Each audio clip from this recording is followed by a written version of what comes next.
We may have provided the platform, but you provided the magic. And don't you ever forget that.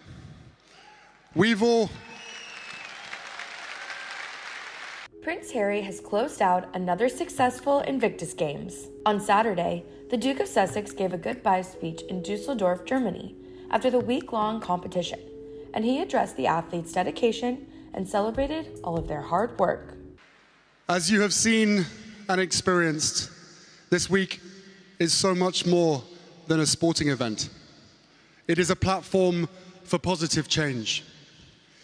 The ripple of respect has been felt far and wide, and we hope you too are feeling it deeply.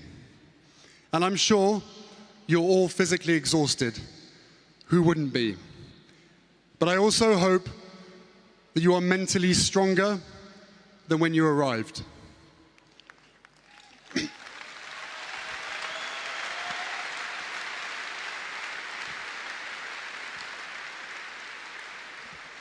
We may have provided the platform, but you provided the magic. And don't you ever forget that. We've all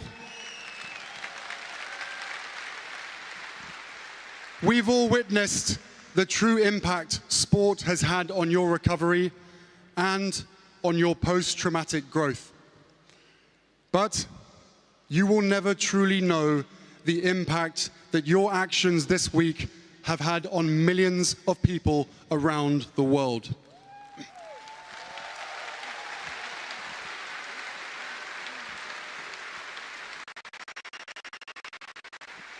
You have opened people's hearts through your vulnerability, through your resilience, and through your sheer abilities. Prince Harry founded the Invictus Games in 2014, which serves as an international multi-sport event for wounded, injured, and sick soldiers and veterans.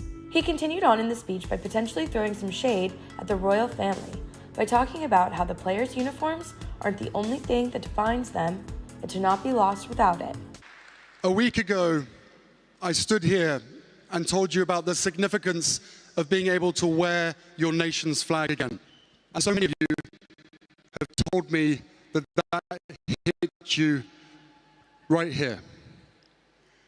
For many of you, the uniform you've been wearing this past week will give you a new story to tell. And for others, it may give your old uniform new meaning. But I'm here to remind you that after all this, you don't need to rely on a uniform, nor should you ever feel lost without one.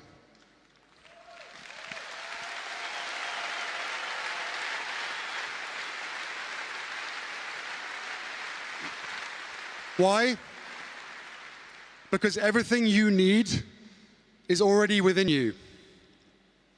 Tomorrow, you will each walk away with memories that are different and unique to you. But my hope is that every memory made brings a smile to your face through a sense of belonging and an opportunity for you and your family to look forward with pride and with purpose. The 39-year-old royal's words come after his family would not allow him to wear his military uniform during last year's funeral for his grandmother, Queen Elizabeth, and the May coronation of his father, King Charles. This choice was made because back in 2020, Prince Harry and Meghan stepped down as senior members of the royal family. And since then, the couple have reportedly had a strained relationship with the monarchy. Harry also shared private details about each member of his relatives in his memoir, Spare, which was released earlier this year. Access Hollywood recently chatted with DailyMail.com's Charlie Langston, and she shared how his relationship with the royal family has changed in recent years. And do you think there's any chance Prince Harry could go to the UK to commemorate the anniversary of her passing? Honestly, I don't believe that Harry will. I think that he will choose to honor the Queen privately and behind closed doors. I think Harry is very much aware at this point that whenever he attends any form of royal event back in London, it doesn't really do him much good. Now, we do understand that Charles and Harry are broaching the idea of having peace talks in an attempt to kind of, repair the rift that has been going on for so long now.